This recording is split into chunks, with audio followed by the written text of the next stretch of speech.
Assalamualaikum warahmatullahi wabarakatuh. Halo semuanya, apa kabar? Semoga kalian baik-baik saja dan sehat selalu ya. Jadi hari ini kita akan kembali lagi belajar tentang React.js untuk pemula. Kemarin kita sudah belajar tentang mengenal apa itu komponen. Jadi kita sudah bisa membuat sebuah komponen. Kemudian kita juga sudah belajar bagaimana cara memisahkan komponen-komponen tersebut menjadi file tersendiri. Kemudian kita mengekspor file. Kemudian kita mengekspor komponen tersebut. Terus kita import di dalam komponen utama atau root komponen. Selain itu kita juga sudah belajar tentang membuat HTML di dalam JavaScript. Di sini kita menggunakan file yang berextension .jsx. Jadi untuk React.js sendiri file yang digunakan adalah JSX ya. Terus untuk hari ini kita akan meneruskan lagi belajar kita, yaitu membuat elemen itu secara dinamis. Karena yang terakhir kita bikin kemarin itu elemen dari aplikasi kita atau elemen dari React komponen kita itu masih bersifat statis. Sehingga ketika kita menggunakan komponen tersebut, elemennya itu tidak bisa sesuai dengan apa yang kita butuhkan. Oke, langsung saja kita mulai. Kita buka Visual Studio Code-nya dulu dengan mengetikkan kode spasi titik di dalam folder aplikasi melalui terminal. Kita enter.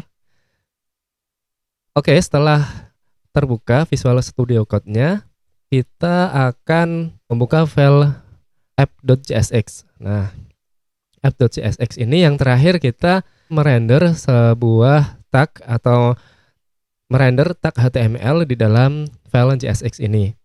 Kemudian kita hapus dulu untuk filenya ini karena kita tidak belajar itu lagi karena itu sudah selesai.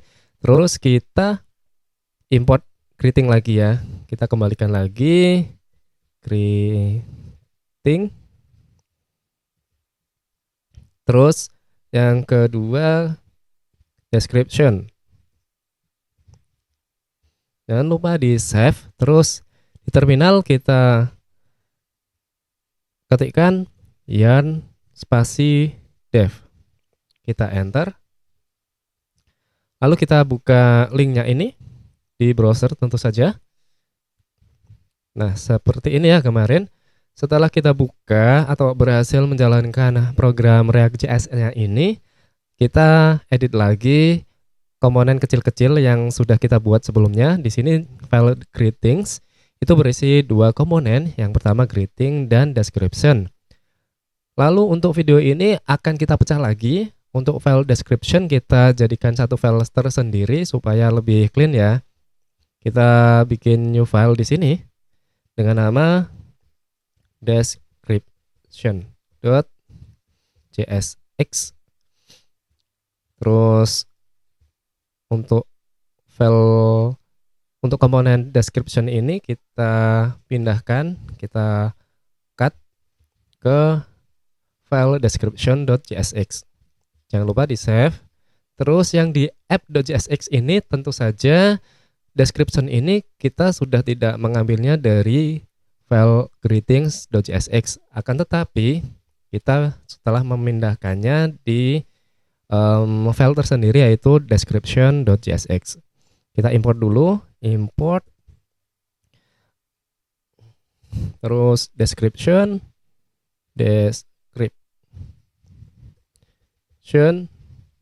Terus kita kasih from titik nama foldernya komponen terus description. Kita juga bisa menghilangkan extensionnya supaya lebih clean saja sih. Dan ini juga kebanyakan developer melakukannya seperti itu tanpa menggunakan extension. Kita save dulu. Terus kita lihat browser kita lagi, kita refresh. Oke, tidak ada perubahan ya. Dan artinya ini sudah berhasil ya. Kita pisah-pisah untuk komponen description di file description, untuk komponen greetings di file greetings. Nah, bagaimana jika ketika kita ingin membuat elemen tersebut dinamis. Di sini greeting, terus di dalam file ini kita masukkan dulu untuk teksnya ini ke dalam sebuah variabel. Di sini misalkan tentu saja untuk naming sebuah variabel harus kita sesuaikan dengan fungsi dan tempatnya ya. Jadi untuk namingnya tidak saya sarankan untuk tidak sembarangan dan harus informatif supaya kita lebih mudah untuk mengingatnya. Jadi misalkan di sini halo semuanya, greeting, selamat datang di channel programmer. Ini kita beri nama first misalkan ya, atau pertama seperti itu. Terus untuk value-nya di sini nama kita cut saja, kita pindahkan di sini sebagai string tentu saja. Terus yang ini const lagi, kita pakai konstanta aja karena file ini tidak mengalami perubahan. Terus yang kedua, ya untuk naming di sini saya menggunakan pertama dan kedua karena untuk latihan saja. Jadi ketika kita menghadapi atau di real project harus disesuaikan dengan nama dan fungsinya. Kayak gitu. Kita pindahkan, hari ini kita sedang belajar React.js ke dalam variabel.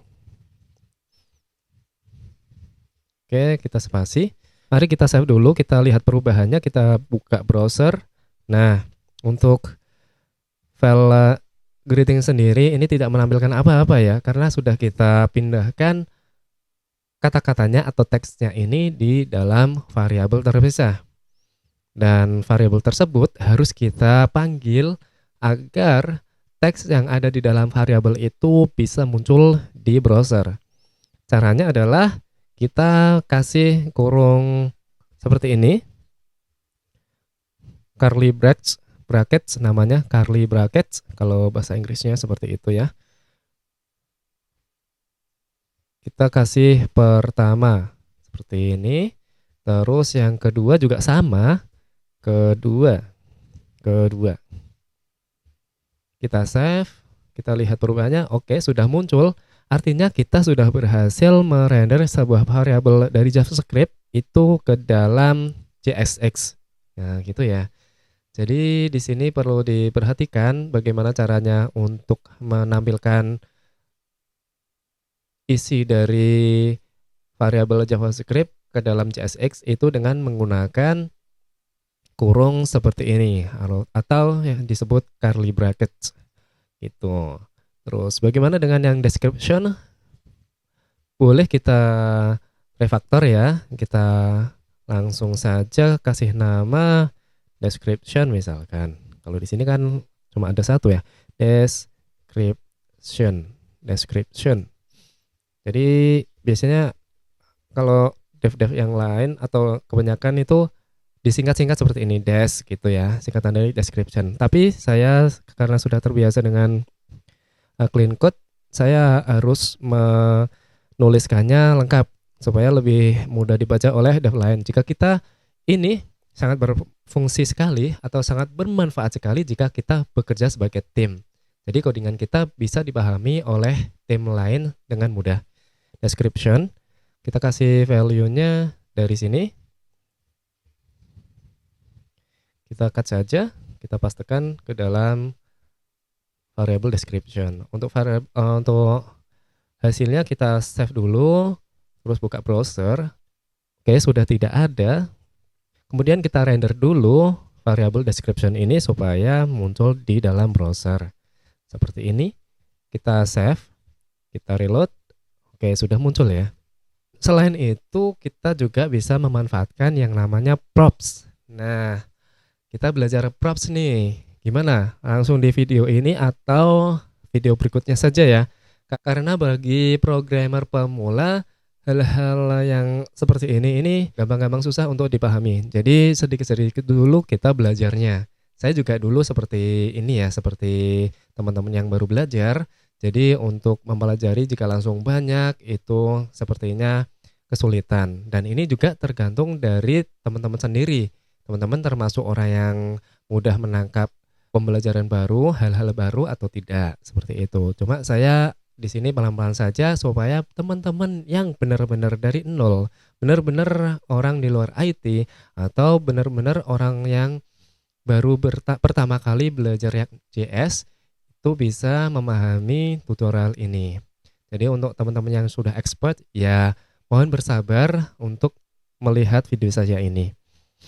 Oke, untuk kesimpulan dari video ini, kita sudah belajar tentang membuat komponen ini atau memisah komponen-komponen ini ke dalam file, kemudian untuk elemennya sendiri kita masukkan ke dalam variabel JavaScript, terus dari JavaScript tersebut kita render di dalam JSX ini atau di dalam tag HTML ini, gitu ya.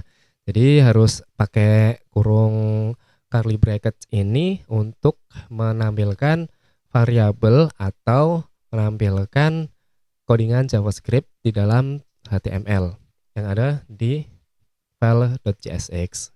Kalau masih bingung, silahkan diulangi lagi video ini dari awal karena saya menjelaskannya itu ya saya usahakan pelan-pelan ya, teman-teman. Oke, mungkin sekian dulu video kali ini. Apabila video ini bermanfaat untuk kalian, silahkan like dan silahkan subscribe channel ini untuk mendapatkan notifikasi terbaru jika saya mengupload sebuah video. Tentu saja jangan lupa bunyikan loncengnya ya. Dari saya sekian dulu. Terima kasih sudah melihat video ini sampai akhir. Wassalamualaikum warahmatullahi wabarakatuh.